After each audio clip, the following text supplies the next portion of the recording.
Salut les renards, c'est Foxpy, on se retrouve aujourd'hui pour un 33e épisode d'Algorithmie où on va apprendre à résoudre un polynôme du second degré avec Python. Je ne vais pas refaire le processus d'explication pour résoudre un polynôme du second degré, je vais juste vous montrer comment transcrire la théorie en code Python.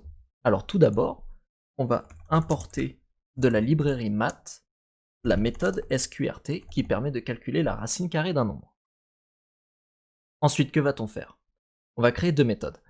Une première méthode discriminant qui va prendre en paramètre a, b, c, et après on créera une méthode polynôme. Alors le discriminant c'est le delta, c'est b carré moins 4ac, donc cette méthode va tout simplement renvoyer b carré, le carré est représenté par double étoile 2, moins 4 fois a fois c. Très bien. À présent, on peut coder la méthode polynôme, donc def polynôme abc, et au tout début de cette méthode, je vais instancier une variable delta qui va récupérer ce que renvoie le discriminant, donc delta est égal à discriminant de ABC. Là, comme vous le savez, il y a trois solutions. Soit delta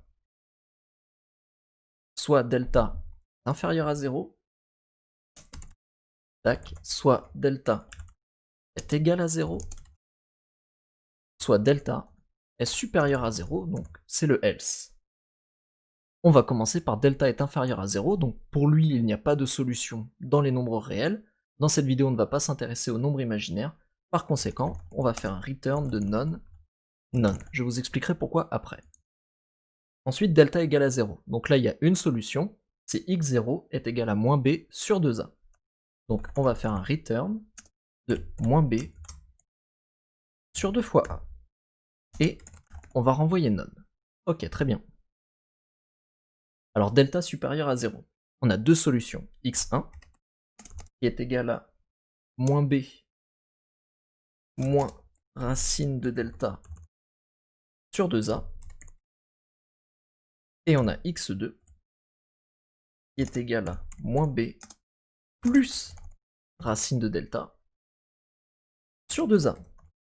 Et donc là, la méthode discriminant, elle va être terminée, il ne nous reste plus qu'à renvoyer x1, x2. C'est pour ça ici que nous avons à chaque fois renvoyé deux éléments, none, x0, none et x1, x2. C'est tout simplement pour uniformiser la méthode, à chaque fois elle renvoie deux choses. Dans le meilleur des cas, elle renvoie x1, x2. Sinon, dans les cas un peu moins bons, elle renvoie x0, none, et sinon rien du tout s'il n'y a pas de solution. Alors j'ai préparé quelques exemples. Le premier ici, on a x carré moins 3x plus 2, et cela donne un delta qui est égal à 1. Donc pour ça, on a a qui est égal à 1, b qui est égal à moins 3, et c qui est égal à 2.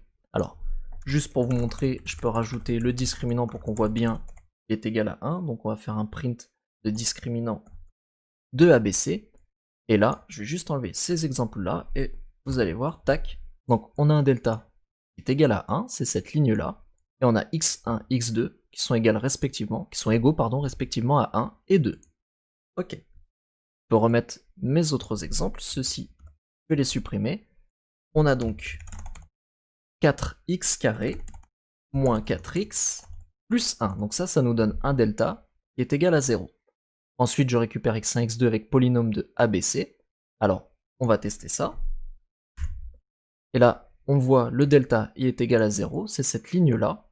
Et enfin, x1, x2, donc x1 est égal à 0,5, et il n'y a pas de x2 puisqu'il n'y a qu'une solution, étant donné que notre discriminant est égal à 0. Très bien. Il ne nous reste plus que le dernier exemple. Alors ici, on a x carré moins 3x plus 2, et dans cet exemple-là, le delta est inférieur à 0. Donc on peut relancer, et là on voit qu'on a un delta qui est égal à moins 3, par conséquent, x1 et x2 sont égaux à none, autrement dit à rien, il n'y a pas de solution parmi les nombres réels.